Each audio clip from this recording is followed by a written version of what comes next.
Cordial saludo, miembros del jurado. Mi nombre es Jesús Roberto Naya González y hoy vengo a hablarles sobre mi proyecto de investigación para optar al título de arquitecto de la Universidad del Atlántico, el cual tiene por nombre Realidad Virtual Inmersiva como una herramienta que estimula los procesos de enseñanza, permitiendo el desarrollo de la creatividad en la composición arquitectónica.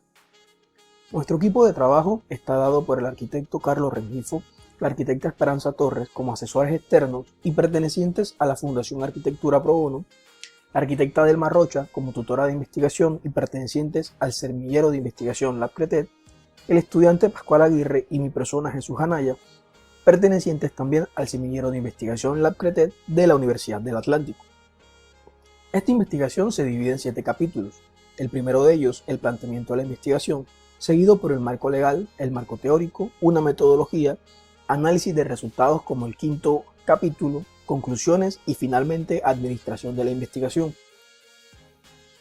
Quisiera empezar esta investigación hablando sobre Marco Vitruvio, quien en el siglo I a.C.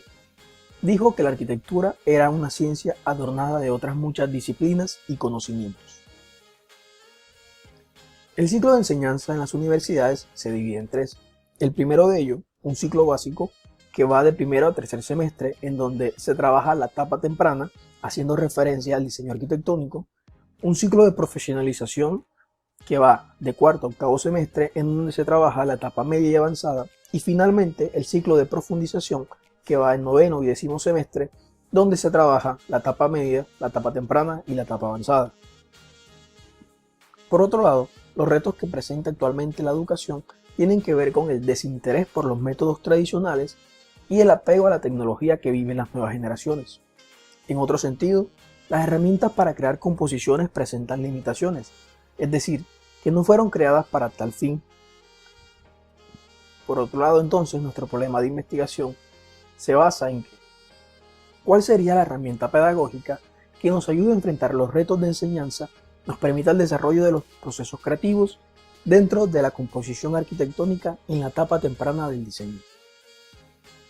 Nuestro objetivo entonces principal se basa en diseñar esta herramienta pedagógica, que por supuesto nos ayude a enfrentar estos retos, nos permita el desarrollo de los procesos creativos y esté presente en la etapa temprana. Para ello entonces nos trazamos 4 metas.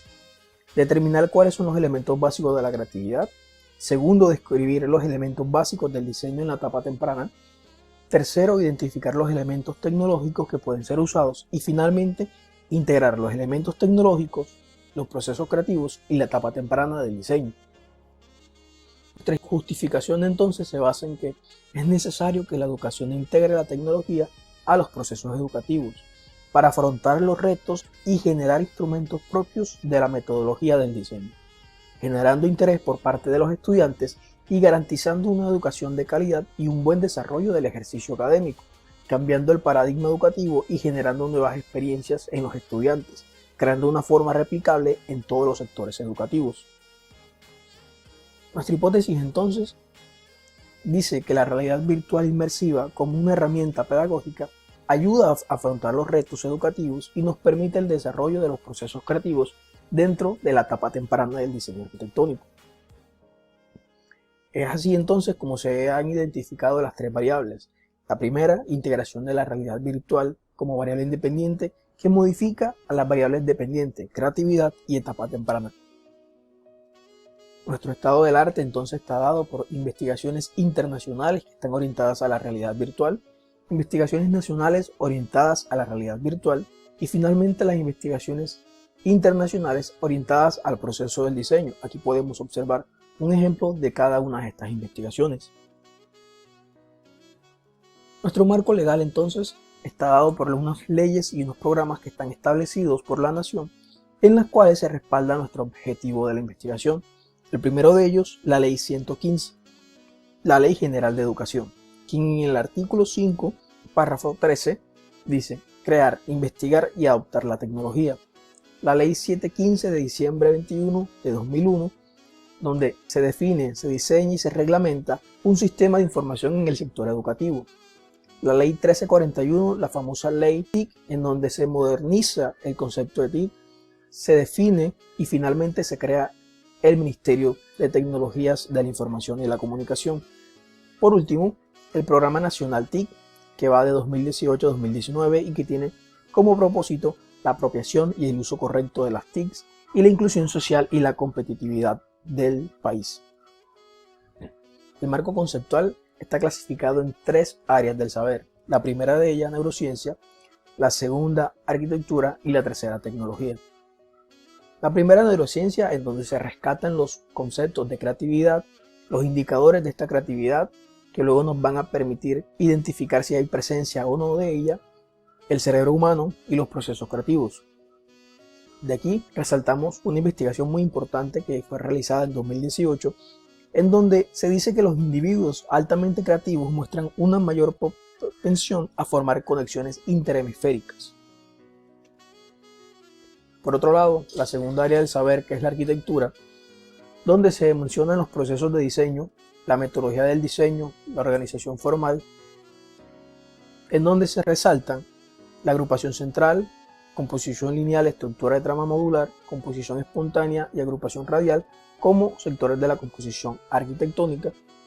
Del mismo modo pasa con los principios ordenadores, eje, simetría, jerarquía, ritmo, pauta, transformación y finalmente la organización formal, que tiene que ver con la manipulación que se le hace a los volúmenes, cómo se articulan, cómo se contactan, las transformaciones de las formas y las propiedades visuales de las mismas. Finalmente, la tecnología, donde se definen conceptos de realidad virtual inmersiva, se identifican los programas informáticos de diseño actualmente utilizados y finalmente se establecen cuáles son los dispositivos y software que podrán ser utilizados para la herramienta de mediación. Estos dispositivos y software serían entonces un sensor de movimiento de óptica infrarroja y cámaras llamado Leapmotion, un desarrollador de juegos de programación C# llamado Unity y un visor de realidad virtual, en este caso de la marca Oculus. La metodología de la investigación es de tipo mixta, con un corte cualitativo y un corte cuantitativo, con un nivel descriptivo y experimental, y su enfoque es participativo y el paradigma es educativo. La técnica será a través de observación de los cuestionarios. La primera fase, que es la fase descriptiva, desarrollada en 2019-1, donde se identifica la problemática, se crea un estado de la cuestión, se formulan los objetivos e hipótesis, se identifican las variables y se crean los marcos teóricos y legales. La segunda fase, comprendida en 2019-1 y 2019-2, donde se diseñan los instrumentos, por ejemplo la herramienta de mediación, la ficha de observación y los cuestionarios. Y finalmente una fase de aplicación en 2019-2, donde se hace un ejercicio con una muestra de estudiantes y la herramienta de mediación antes desarrollada. Se hace un procesamiento de los datos obtenidos por medio de las fichas de observación y cuestionarios y por último se obtienen unos resultados y unas conclusiones. Nuestra herramienta de mediación entonces está dada por un visor de realidad virtual que nos permite la inmersión total dentro del juego, un sensor de movimientos que nos permite controlar los gestos y todos ellos tienen una conexión al computador en donde se encuentra un juego desarrollado anteriormente con las características mencionadas. Nuestra imagen corporativa y nuestro nombre tiene que ver un poco con la integración de las variables. Por ejemplo, podemos ver que las conexiones neuronales y un volumen icosaedro nos brindan el icono principal y que un plano tridimensional un poco conceptualizado es el que acoge este nuevo volumen creado. Su nombre es Creality VR y tiene que ver un poco de la unión de las palabras en inglés, creatividad y realidad virtual. La interfaz de nuestra herramienta de mediación está dada entonces por un espacio de trabajo, un menú donde se pueden crear cada uno de los volúmenes creados que van a ser modificados, una simulación de nuestras manos y por supuesto unos botones que son exportar y eliminar, que nos permiten en dado caso trasladar nuestra composición a software un poco más avanzados e inclusive para imprimirlos en 3D. Nuestras fichas de observación y cuestionarios fueron diseñadas con el fin de que nos permitieran la recolección de los datos. Fueron aplicadas a cada uno de los estudiantes y nos permitió evaluar cada una de las variables. La aplicación de la herramienta entonces está dada, como decía anteriormente, por un grupo de estudiantes que utilizaron la herramienta de mediación para crear composiciones volumétricas. En la parte derecha podemos observar cómo una de las estudiantes tiene las gafas Leapmotion y en el PC podemos observar que todos sus movimientos concuerdan con lo que se refleja en la pantalla. Nuestros análisis de resultados entonces dados por las fichas de observación y los cuestionarios arrojaron lo siguiente. Se creó una categorización en rango de edades de los estudiantes, asimismo como procedencia por departamentos. La primera variable independiente, la integración en realidad virtual inmersiva, fue evaluada y los resultados que se obtuvieron fueron estos. En la dimensión técnica, la facilidad del uso fue del 82%, la apropiación del 79%, los conocimientos previos del 33%. La dimensión metodología tuvo una facilidad de creación de la composición con un 84%, conciencia de los volúmenes y ubicación espacial un 87%, composición resultante con respecto a la esperada de un 81%. Por otro lado, la dimensión actitud frente a la herramienta fue del 94.2% y frente al ejercicio del 86%. Se evaluó la variable dependiente creatividad y los resultados fueron estos. Sensibilidad a los problemas un 88%, fluidez 92%, flexibilidad 88%, originalidad 77%, elaboración 66% y curiosidad y motivación 92%. Estos porcentajes entonces fueron categorizados como porcentajes muy altos para flexibilidad, fluidez, sensibilidad y curiosidad, y porcentajes altos para originalidad y elaboración, estando cada uno de estos elementos presentes dentro de las composiciones, ya que están en el rango del 40 y el 100%. Entonces, la presencia de creatividad se evidencia ya que está en un porcentaje muy alto, es decir, 80 y 100%, y por supuesto está presente ya que supera el 40%. Se evaluó entonces también la etapa temprana de la variable independiente y los resultados fueron los siguientes. Los ejes compositivos con un 70%, organización y significado 72%, transformación de las formas 50%, articulación de las formas 58%, proporcionalidad 77%, equilibrio 72%, ritmo y pauta 80%.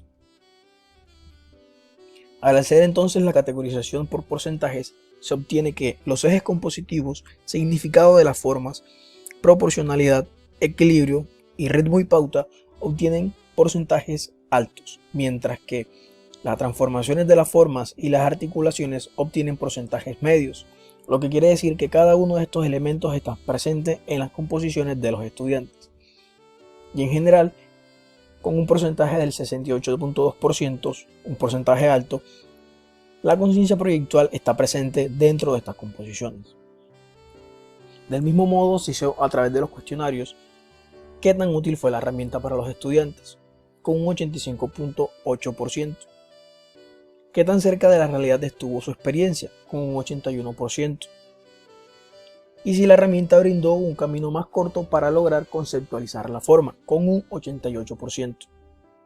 Entonces nuestras conclusiones se dividen en 4 puntos. El primero de ellos los que tienen que ver con creatividad, en donde se han comprobado altos niveles de los indicadores y se generan las condiciones adecuadas para que estos se presenten sin obstáculos. La educación, por su parte, debe ir de la mano con la tecnología en lugar de separarlas. Y por otro lado, la investigación. Se dice que la temática obliga a seguir investigando y desarrollando la herramienta para llegar a conclusiones y resultados mucho más profundos. Por último, la herramienta generó interés hacia las composiciones volumétricas por parte de los estudiantes, generó un vínculo más cercano entre el profesor y alumno y ayuda, por supuesto, a enfrentar los retos de la enseñanza. Es así entonces como nuestra hipótesis se ve respaldada por la investigación. La realidad virtual inmersiva como herramienta pedagógica ayuda a afrontar los retos educativos y nos permite el desarrollo de los procesos creativos.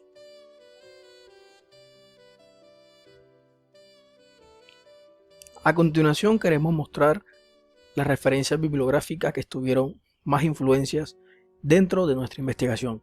El primero, un libro escrito por Arango en 2019 que tiene por nombre 1218 Centennials, Generación sin etiquetas. El segundo, llamado Metodología del diseño arquitectónico por Jean Beltrán en 2011. El tercero, La creatividad en la ciencia y en la educación, escrito por Hugo Cerdá en el año 2000 y por último Vitruvio con los 10 libros de arquitectura.